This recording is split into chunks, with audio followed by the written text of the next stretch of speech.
Hello everybody, my name is Troublemaker and this is Wargame Red Dragon. So I have what I call basically part 2 in a 2-part series on before and after with artillery.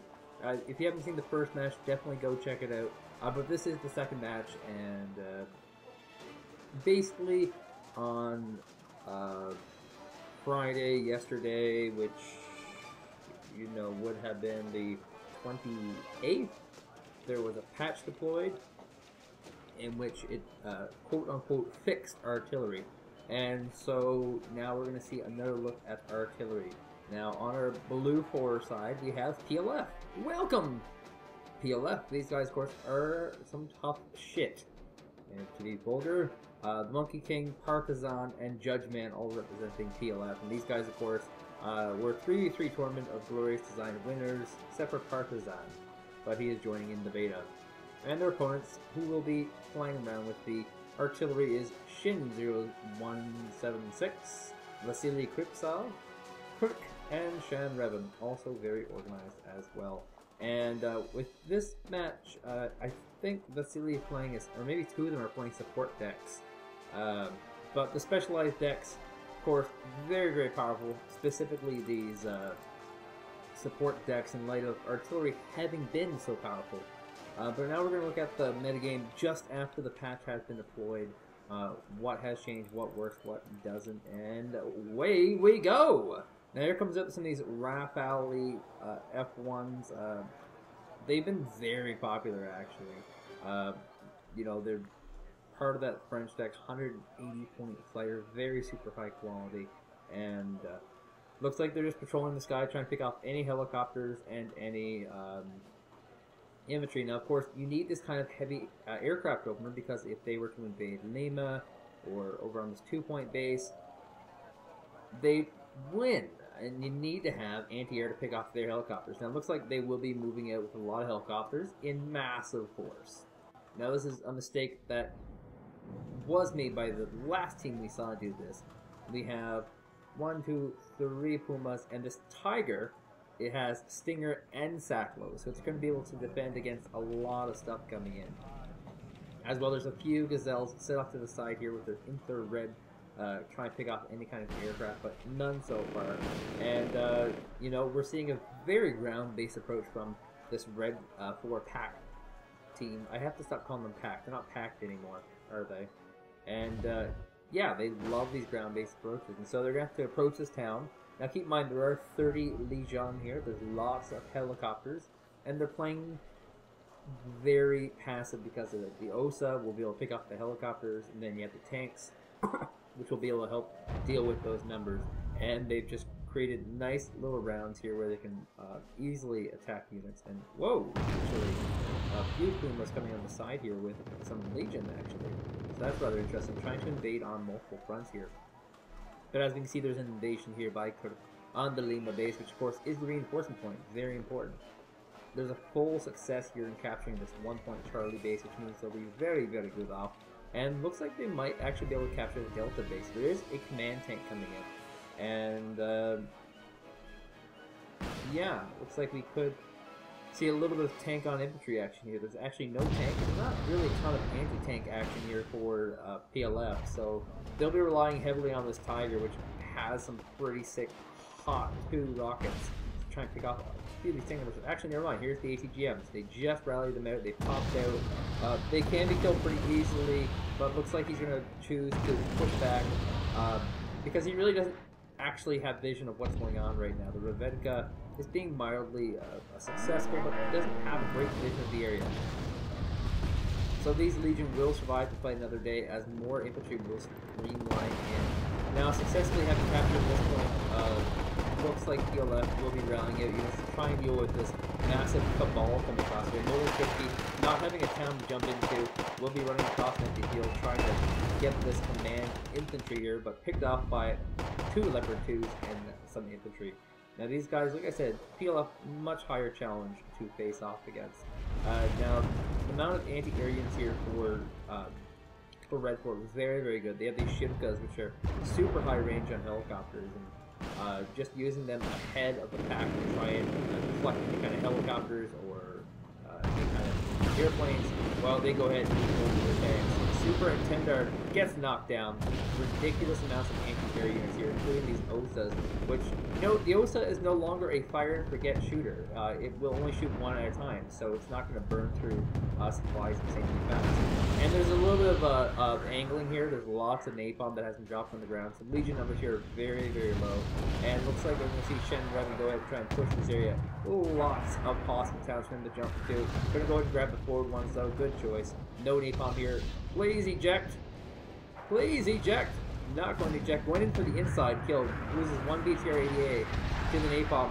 Moto Stroke will get automatically ditched into a town. Immediately dies. And here's another one outside the town. Note that you're trying to play some anti-air infantry as well as this town. Great choice. And the push in the middle here is very, very strong. Lots of infantry coming forward. The downside is that they have no vehicles left. And they're going to have to close the gap, but it's not going to be too easy. There's a Martyr 183 coming in. It has run out of rockets though, so it's going to have to retreat and resupply on that front. Here comes the artillery, post-patch artillery. Going to get a good stun on the SPAs, and the SPAs, of course, is another artillery unit. And these new artillery units are so good. Smashes this town in pieces. He had vision, good corrected shot, and continues to fire, not knowing he's dead. Whew. Made a call for attack here. Looks like a Leopard 2 AS is going to try and pick off a BMP-3. BMP-3s, of course, are just damn near tanks. They're armored personnel carriers, or infantry vehicles, but yes, they do have pretty damn tanky armor and some pretty damn good rockets. Leopard 2 is pulling back, going to resupply from this VLRA Logistique. And yes, the massacre of infantry in the middle here is pretty well over. Kyler has, in fact, is that how it's pronounced? Kyler? KPZ? Keeler, maybe? Like a killer? Like a keeler. It has actually come to the field, risky command location here. And this is interesting. 130 point command. Here. So no Jeeps in this expansion. That's going to be rather good. The Jeeps were always very, very cheap and cost effective, but in this particular expansion, with already being very good, you know, this is going to be the choice here to deal with lots of armored vehicles, never any Jeeps. Maladuka P, or sorry, not Maladuka P, but Maladuka with Maladuka P rockets. Firing on the killer, not getting a lot of good shots off. 2 at a time, and looks like that one's a hit. You need one more solid hit like that, and you can take this killer out of action. And here we go again. Miss. Oh, 4 rockets. And actually, Band Faggot joining in as well. This is a... That is a Band Faggot, right? Yeah, oh sorry, Band Tank. The Band Tank Faggot joining in. They have their Faggot rockets.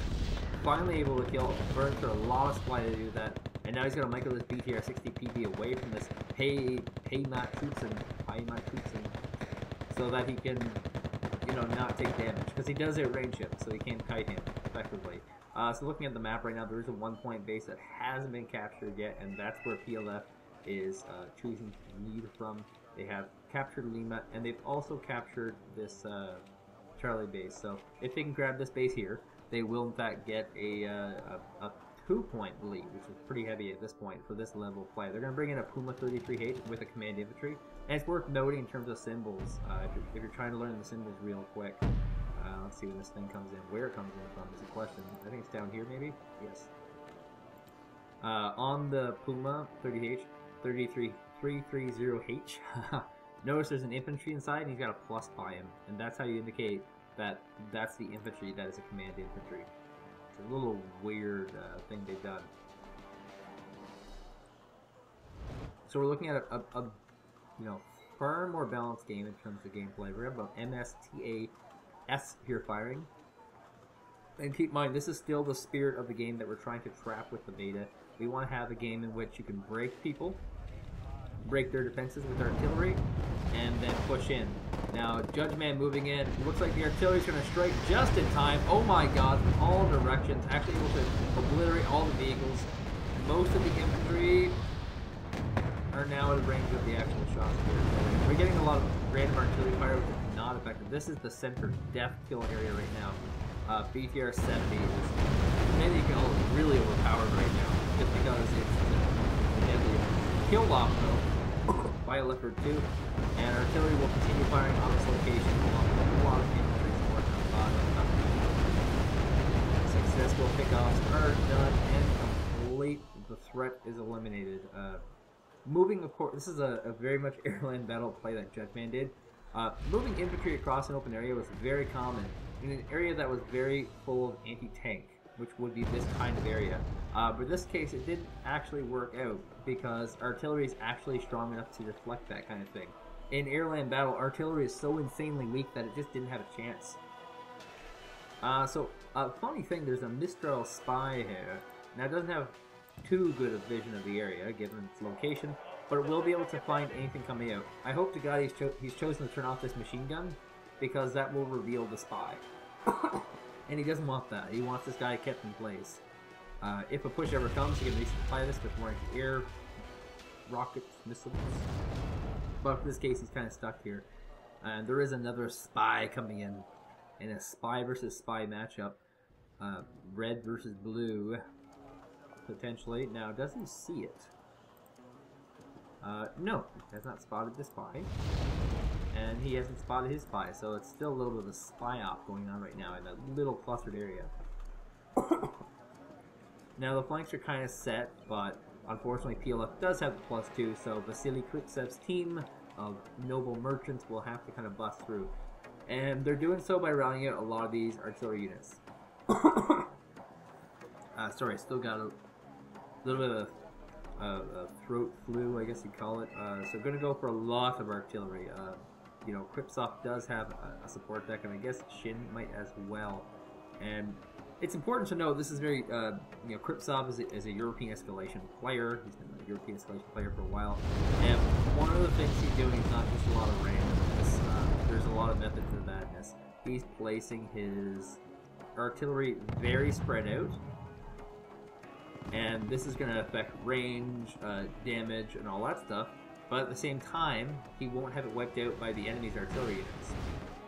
As part of the tactic of this, if you see an enemy firing an artillery unit, you actually artillery their artillery unit, because artillery units are generally light vehicles with light armor, so you can usually kill them with an artillery splash. Artillery have been very effective so far. This infantry here has 50% HP on it. Now note the strategy that that Red 4 used last time, this Vasily Krypsev team, they brought out a lot of artillery units, tons of them, and just used this to push down the total number count for the enemy. They stayed behind, they turtled, they built up their tank numbers. Here's a Type 82, in case people are wondering, a North Korean tank, very small Susong hose on them. But that's what they're going to do. They're going to try and whittle down the enemy's numbers total. And then when the time is right, they'll try and push. Now, right now, PLF has a massive advantage. But as they continue to wipe out commands with these artillery barrages, it's going to cost 100 to 130 points to replace that command. So here's an instance. We have another command being rallied out. It's going to be an infantry command. It's going to have to jump here. That's 100 points worth of units that PLF now doesn't have. So as long as they can continue targeting down commands, wiping out infantry counts, they're going to be able to do a pretty good push. And unfortunately, you know, PLF doesn't have a support specialist, so they can't do a very powerful counter-artillery. They have to play standard good play. Here's a Tornado ECR, by the way. It's an anti-radar fighter, and it's just going to zip on through, trying to wipe out whatever anti-air it can. But with this particular style that is being done here by Vasily, it relies on insanely high amounts of anti-air. And it's worth noting that high anti-air, like ground anti-air approaches have become very popular with multiple FOBs and supply decks. This is really, really common. And usually people have it with tank rushes and vehicle rushes and whatnot, but in this case we're seeing an anti-air, anti-tank with artillery strategy. Your 3 A's, artillery, anti-tank, anti-air, all being deployed here. And they're hitting, you know, the areas seem kind of random, but there is a method to the madness. And here's a lot of artillery coming out. So I suspect that we'll be seeing counter-artillery pretty damn soon. Yeah, went right for it, but we have a split, so we're going to see some splitting of these artillery now. PLF, like I said, not newer players to the game. They're actually quite invested in the game, been around for a while. they're choosing to split up their artillery. Now these ones will need to split up after Jungle Barrage. Yes, they will, just so that these counter artilleries from the enemy won't be as effective. Now, with the artillery out in PLF, they will be able to wipe out some of the artillery from the Red 4 team here.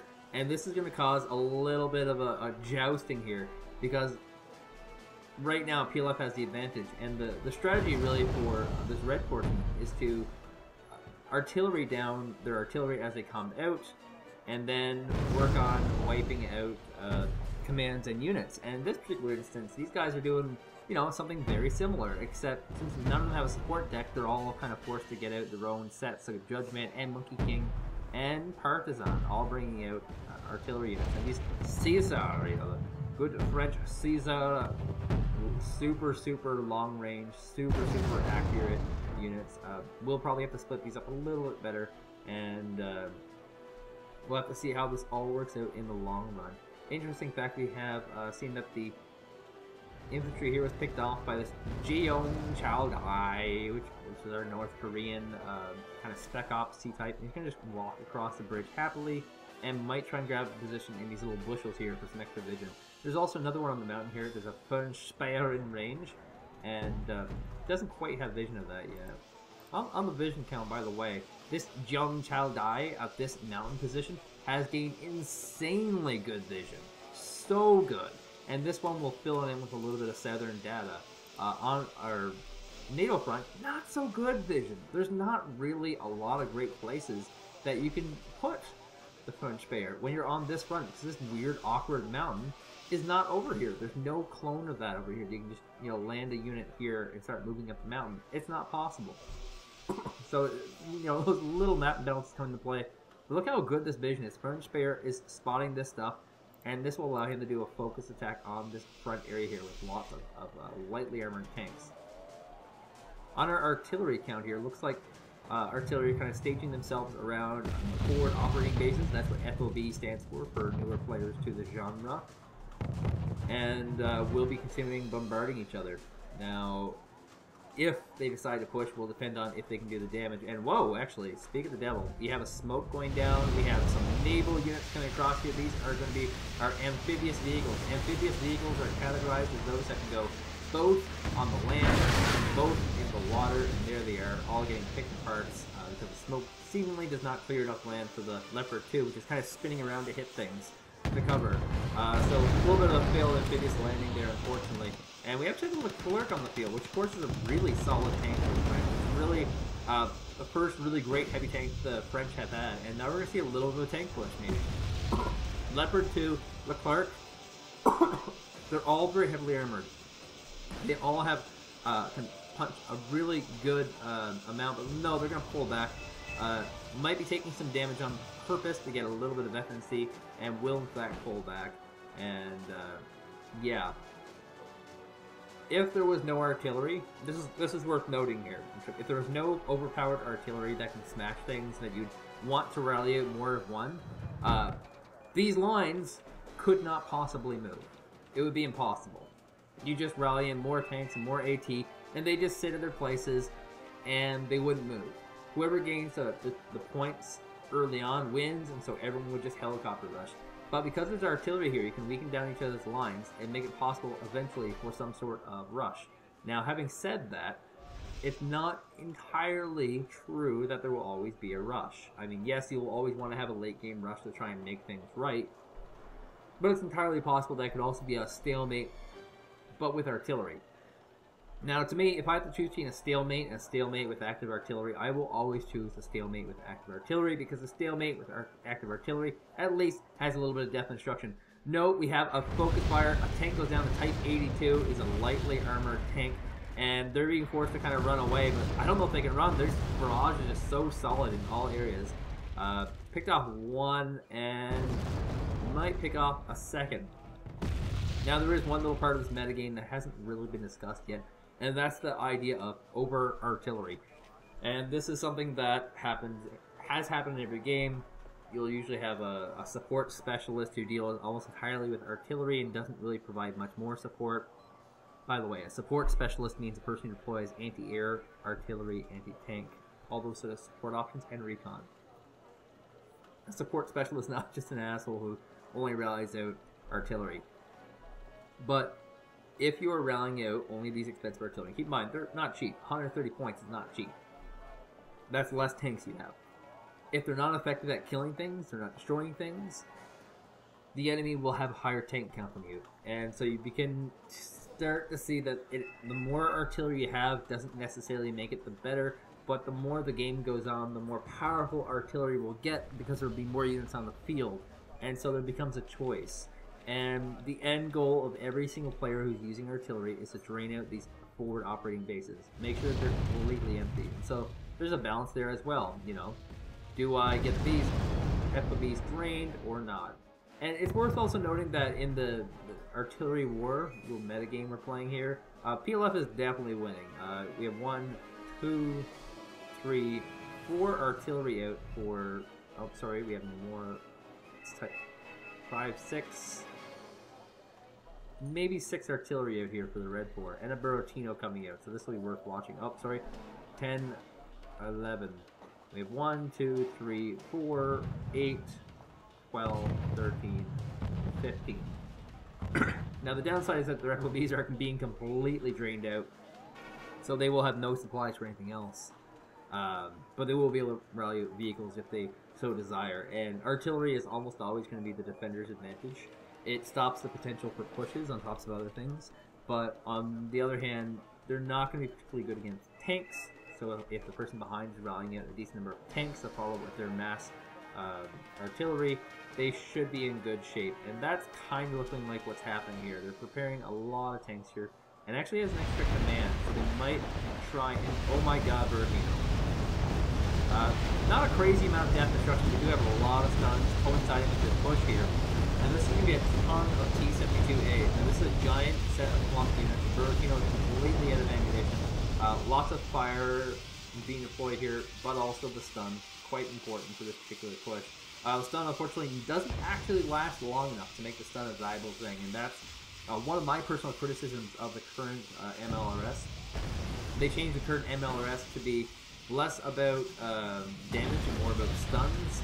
And unfortunately, stuns are not going to time all that well ever with these kind of pushes. Here comes some bombers going to try and clear the runway with a pretty massive combined air push.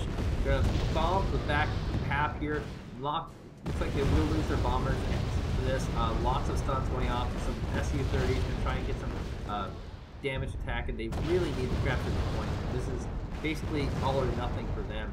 And T-72 is starting to close into range, do a little bit of damage. There is a lot of artillery fire here, and this is one thing that does actually hurt when it comes to these kind of pushes. If the opponent can actually do the artillery fire right, hit the right targets, a lot of things can go wrong. Right now in these kind of pushes, the most important unit is going to be this Spetsnaz BMF.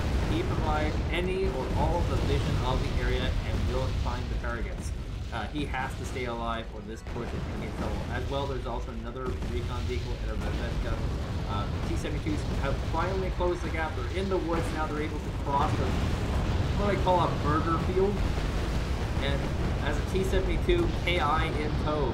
So we might see a point neutralization here, followed up on this big, giant, massive push. Lots of infantry moving in. There's also anti-air infantry. We have some anti-air units as well as a Selkie coming in. So preparing for a lot of air units that, unfortunately, never mind, they are coming. Here's the Hinds, so Mi-24Bs with their Cyclone rockets having mostly been used. And T-72As actually coming in here and clubbing the Leopards like a baby seal. And continuing to do so, they might even be able to pick off a lot of this anti-air units. Now we have some more of these Gazelles coming in here. Buratino has been resupplied, will get a second barrage. This is pretty key timing here. It needs to get a stun and will do the napalm. This is the important damage here. Clearing all this infantry, including the 2 infantry commands, would be crucial. T-72 in close range, jousting with this Leopard, almost has him down. Pretty key victory right there as more Leopards have been rallied in. They're going to need to continue on this pressure. T-64As in the long range, in the back, pushing. There's a Leclerc hitting some side shots from these T-64As. Every single shot from that Leclerc should kill a T-64A. The Leclerc does go down, however. That is pretty critical. That was a very valuable, very important vehicle. The point has been successfully neutralized. Congratulations. They'll now be able to continue cleaning up this point without having to worry about the threat of reinforcement. It is now +1 advantage for Vasily Krypsev's team. There's only 16 minutes left. They will need to do more than just clean at this point. They'll need to capture it, and they'll need to move forward. T-72 is continuing to move through the town, of which there's not a ton of infantry. There is this reservist squad of high-minded shootsmen, and lots of artillery coming to fire down. Keep in mind, artillery is going to not do too much but stun these tanks. T-72s are looking for a target. There's not any recon here for them. The final of the command infantry has in fact gone down, and the T-72s are rolling in. Both have been stunned by their own artillery shells. Rather unfortunate, but here they roll up. Side shots going to be fired on this Leopard 284 as the other T-72 will do a front push. And actually going to pull into cover as the T-72 just filed in. Leopard 284 in the back actually going to fire, and some really cheap T-72s are being rallied in, as well as some infantry units. So good choices being made here. These back attacks are going to be very brutal because there's nothing covering the rear except for these TPZ poops and some anti-infantry weapons. Not going to be sufficient.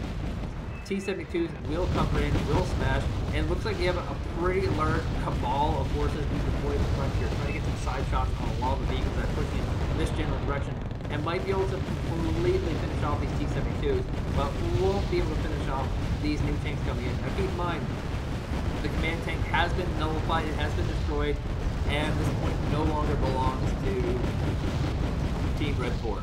And they will have a lot of problems getting another one in. They did have a spare sitting around somewhere, but it might have been destroyed. And it looks like this T-72 is also in a lot of trouble from artillery fire.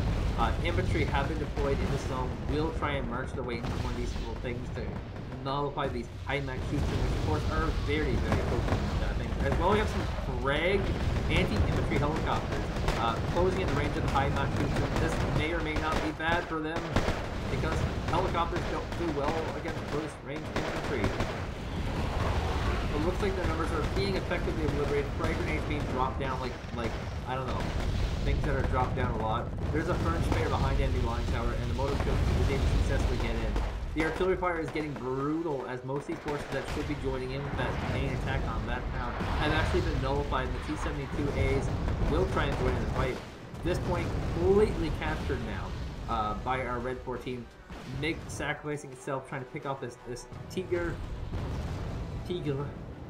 Had, French, the Tiger, which is, you know, just tiger. And these are very powerful, actually, insanely powerful. Everyone's using them, and yeah, I should say that it's worth sacrificing a 45-point airplane in exchange for killing this 90-point Tiger Had. Unfortunately, no kill on him. On our other flank, this point was neutralized by artillery. They were stomping it, but now we have two commands. Oh, sorry, we have a moving command, an infantry command, trying to move out because it looks like this area is going to get smoked for another kind of attack. Generally speaking, when you smoke out the AT, you're trying to plan for some kind of sneaky attack, and that's most likely what they're going for. The more cluster this smoke is, the better, and you have to smoke out that area very effectively before you can move in. So they have placed a brand new command here, the Foo, which is, you know, gonna be on the western side. Nice little armor command. Every command of this will be armored. I can't see anyone ever using the infantry. You can see with that, nothing else. Here comes another little tank, Farage. Now note they did grab the command here, so they're bleeding pretty heavily, but they will have commands in shortly. Will it matter is the question. It's 540 point difference right now, and they're still bleeding. Lots of infantry vehicles coming in. The infantry actually have moved outside already.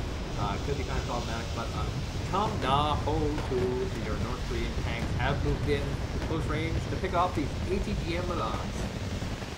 Now worth noting, there is a Leclerc fielded here. We have our Leclerc all the way on the side here, and that does considerable amount of damage. And actually, I'm going to go ahead and try and rush down that Leclerc, which is worthwhile. These are fairly cheap. These are, what, 30, 40, yeah, 50, compared to Leclerc as a 170-point tank. If they can trade, they will do very well. Now here comes an artillery, oh sorry, that's a cluster bomb. A cluster bomb. Killed all that stuff. Now keep in mind, if that was artillery doing that, people are like, artillery. Ugh. But since it was cluster bomb, it was like, well, they didn't have enough anti-air, they didn't have air done, so yes, it was a typical. It's a weird bias. But obviously they did have planes. It's just, you know, you can't really see them unless you have the planes already in the air, which means you have to assume it's already dead. And once again, trying to suicide a lot of planes to kill off another one of these brand new anti-air, anti-helicopters, which if you can kill them, it's worth killing them. Now, another successful rush here by Redford. Very, very good effort. They have solidified their position here, but it looks like they're basically out of time. They only have 10 minutes. It doesn't appear they're going to have much bleeding at all. In fact, no bleeding at all, even after they get the commands in. So this is basically a done and over match here.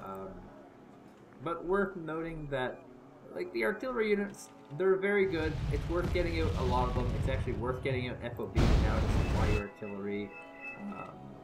They're not being used maliciously. They're not destroying entire armies. They're only destroying pieces of them. The MLRS, which was used before and is still used now, not nearly as useful, and in fact might be useless. The Buratino was used because it has that napalm effect on it, and if all the MLRS had napalm effects on them, you know, they might be really useful, but that would also be very historically inaccurate, I guess, which is important. And yeah, I play a few games of this new patch. Tanks are really, really powerful, really powerful. It's good to see a heavy tank patch. Looks like we're going to see some last-minute amphibious vehicle action. Now, this is the kind of scary stuff, because in the old game you could just, you know, defend the bridges and you're fine. But in this case, it looks like we're going to see some infantry rush across with some really, really good smoke. And if these infantry can actually get in, they'll be absolutely sick. One's done so far, and we're seeing a little bit of helicopter fire trying to pick them off. Tanks moving around the flank tower do spot them coming. And this sort of action, although it's cool, it's not all that useful. But now they're actually in the smoke, full on in the smoke, and it's going to be a lot harder to see them. This is probably one of the most coordinated attacks we have ever seen in any of the war games, right there. And it did nothing. It's really sad that that's not more powerful. But that's really the state of the game. Amphibious landings are, you know, they're not that good. They give you an extra amount of mobility, but if you don't bring along some amphibious tanks or, you know, have some kind of cover, they're in a lot of trouble. It's part of the game that hasn't entirely been figured out, that people are tinkering and playing around with. And it may never be anything, or it might become everything. It's really hard to tell with the game being the way it is. But 5 minutes left. It's going to be an arty, a barrage, and we have a few tanks here getting a little bit cooked. Perhaps they'll have to leave their tank and get some nice sunny air.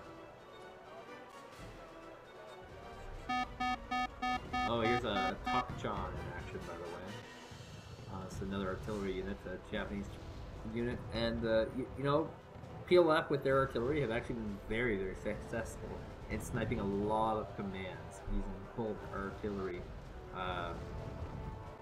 I have a feeling that someone's going to come along and realize that there are artillery-less approaches that are very successful. But I think right now there's a very narrow range of tactics that people are thinking and playing with. It has to do with people not practicing against each other, people not trying a lot of things against a lot of tactics, and you know, the kind of creativity in beta is always going to be kind of low, because everything you do is going to be, you know, resistant to possible modifications. So even if there was something really cool that somebody would do, it's not necessarily true that they'd share it. And yeah, I mean, it was once said about Airland Battle that there were going to be, you know, no real airplane-less plays. Like, it would be very impossible, and then, you know, people did it successfully. By the way, Mass Tiger being deployed here. This is your typical anti-cheese type defense. You get a lot of AT-AA helicopters to try and deal with helicopters or possible tank balls, but in this case, neither is coming. Looks like they're just going to try and rely on their artillery to finish this off. But unlike in the last match where artillery was insanely potent, specifically with rockets, this time it's just powerful enough. It was powerful enough to allow them to do not one but two pushes into enemy territory, and it was powerful enough to kind of slow down and wither down the enemy's numbers. Congratulations PLF on this victory. and momentarily this will end. And the pain and suffering will end, people! If you haven't checked out the last match, definitely check it out. It's pre-patch. It gives you an idea of what people were, you know, quote-unquote whining about, and yeah. You should definitely subscribe to my channel if you haven't already, because I do lots of stuff in the game. Later.